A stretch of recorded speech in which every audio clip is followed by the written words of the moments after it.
Hola, hoy vamos a explicar un problema para calcular la fórmula empírica y la fórmula molecular de un compuesto en el que conocemos su porcentaje en masa. Por ejemplo, aquí tenemos un hidrocarburo que tiene carbono y tiene hidrógeno, tiene un 81,68% de carbono y un 18,32% de hidrógeno. Y para calcular la fórmula molecular, pues nos dicen que la densidad molar en condiciones normales es de 1,97 gramos por litro. ¿Qué es lo que hacemos en primer lugar? En primer lugar, lo que hacemos es tomar una referencia en base. Tomamos como referencia 100 gramos de compuesto. Si tenemos 100 gramos de compuesto, pues el porcentaje coincide con los gramos. Tendríamos 81,68 gramos de carbono y 18,32 gramos de hidrógeno. ¿Qué es lo que vamos a hacer para calcular la fórmula empírica?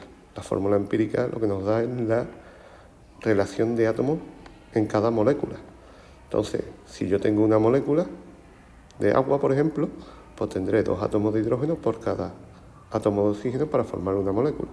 Pero si yo tengo un mol, yo tendré 2 moles de hidrógeno por cada mol de oxígeno para formar una molécula de agua.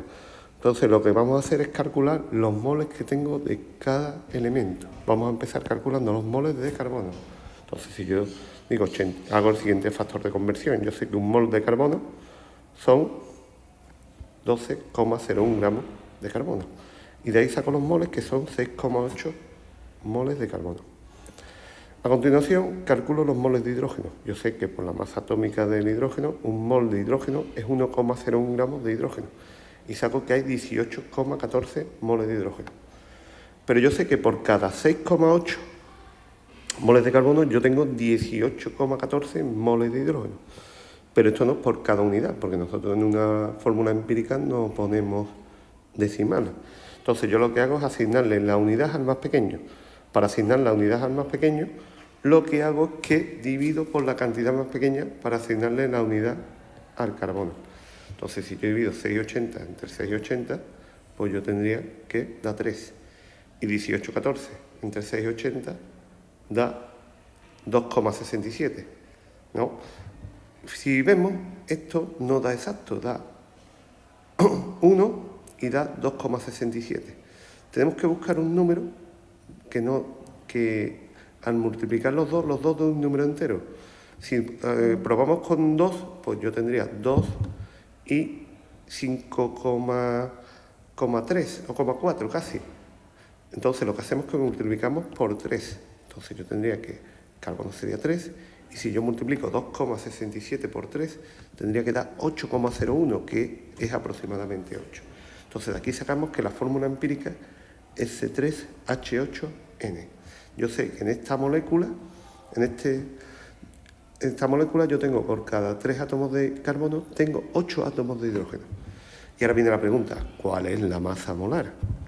Para calcular la masa molar nos está diciendo que la densidad molar medida en condiciones normales es de 1,97 gramos por litro.